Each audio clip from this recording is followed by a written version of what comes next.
My name's Gina. I'm 18 years old. I'm the only daughter and a treasure of my parents. My family's residing in the busy city of San Antonio, Texas.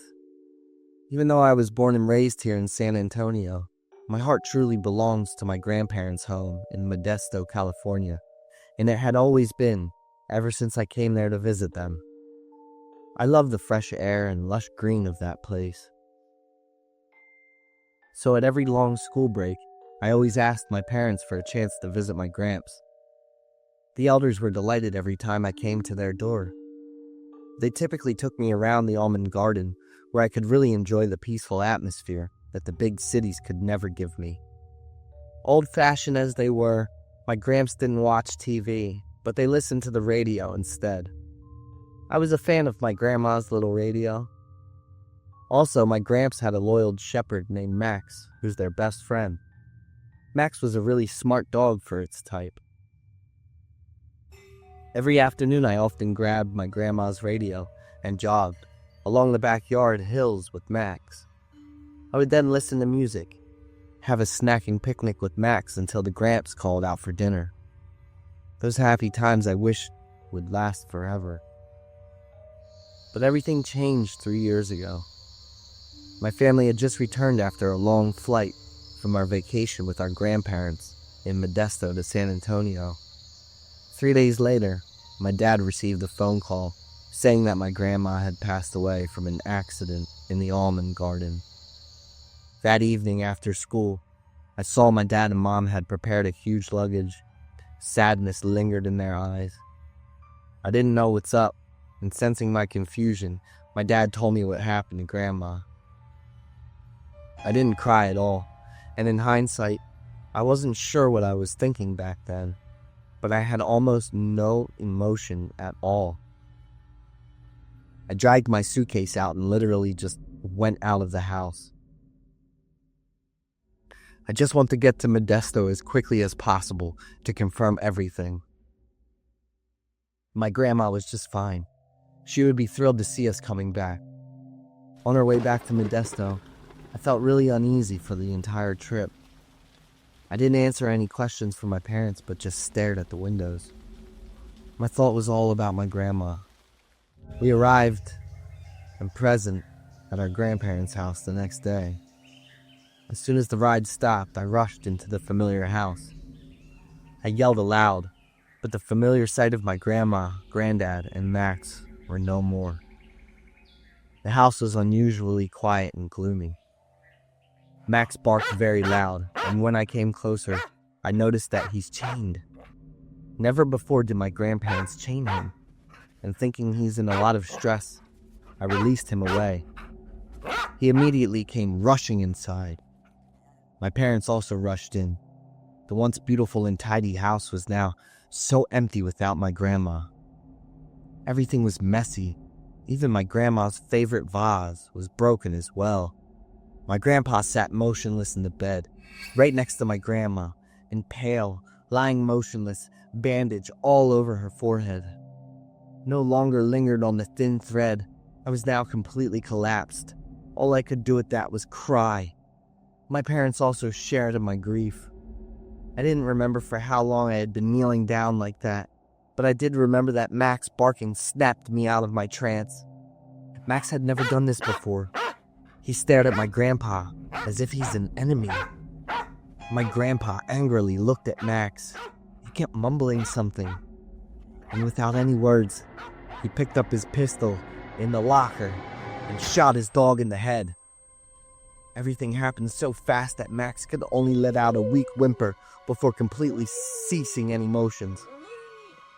Me and my parents were all stunned looking at that carnage. What the hell was going on here?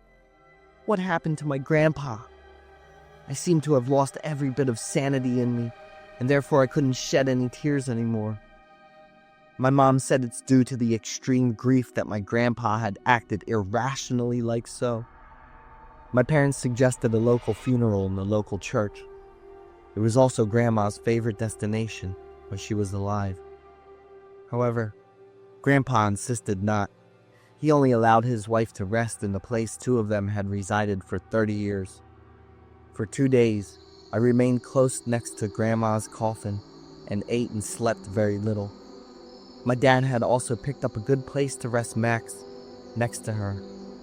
I did not see my grandpa wept or showed any kind of grief. He chose silence, just staring into Grandma's picture. It would be a closed casket funeral, he demanded. Every visitor could only view her coffin from afar, he requested. Even for my parents, my grandpa demanded for them to stay away. We did not dare argue with those irrational demands. After all, he was the one that was supposedly in the deepest grief. In the evening when I was next to my grandma's and Max's coffin, I opened up her favorite radio. Suddenly, the radio digital display showed up. "Hello, Gina." When I was dumbfounded with the device, suddenly her singing voice rang over. This was her favorite song, which she used as my lullaby when I was a kid. She must have recorded this song to the radio, I thought. Hearing her voice again, the surge of emotion came back, and I couldn't hold off my tears. When the song was halfway through, a strong hand grabbed on the radio and snatched it from me. It was Grandpa, who mercilessly smashed the radio on the ground and broke it in pieces. I couldn't hold back my emotions anymore, and that was the first time I snapped at my grandpa, yelling to his face. My parents immediately jumped in to intervene, and my mom dragged me to the bedroom. She told me to wash myself up. It would calm me down. The family had enough problems already. I groggily dragged myself to the bathroom, and when I looked in the mirror, I could see my sanity hanging on by a thread. My grandma suddenly appeared in the mirror, where she smiled at me and whispered something. I believed from her mouthing that she was calling for my name. Suddenly on her forehead there was a hole, and from that hole, blood kept oozing out. She kept smiling, even though the blood had covered her entire face and mouth. When I turned my back around, she was gone. But I did spot something on the ground that looked like a spent cartridge case. A cartridge case, and the hole in my grandma's head. Things seemed to link in with each other. It prompted me to spring to action. I dropped the casing in my chest pocket and made my way down to Grandma's coffin. I had to see it. So I pushed open the casket and tried to look at my grandma's obscured bandaged head, when suddenly a strong hand grabbed my arm tight, to the point of it being very painful. I had to bite my lips to not yell aloud. It was my grandpa. He was very close there, staring at me with bloodshot eyes and gritting teeth. I feel like he's someone else completely. The grandpa I knew and loved was no longer there. I swiftly snatched my hands away and turned back to my room. I remember to carefully hide away the cartridge case and my grandma's radio. After the funeral, my family must return quickly because we have many things to do back in San Antonio. On the day we went back, I didn't see my grandpa as my grandpa anymore. His changes scared me. 3 weeks later, I received the radio back from the repair. I nervously turned it on and waiting for my grandma's warm voice. I bursted into tears. I really missed her.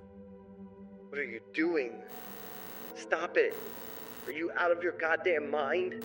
Help. Somebody help." That was all I heard by the end of the recording. For 3 years, I hid the truth from my parents. I tucked within me the haunting last moment that completely changed my loving grandpa. Now he's much weaker, and he's losing the fight against stomach cancer.